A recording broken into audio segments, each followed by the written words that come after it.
Kung hindi kayo maarte at mahilig kayo sa food trip, tara samahan nyo ako. Dito lang yan sa may 12th Avenue, P. Tuazon, Cubao, Quezon City. Tapat mismo ng Alimol sa mismong Metro Bank.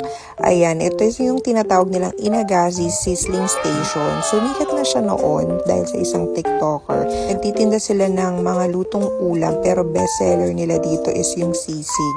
Ayan, kita nyo naman sobrang daming umu-order, pinipilahan talaga. Yung kainan nyo dito mismo sa kalsada, literal na kanto sisig siya.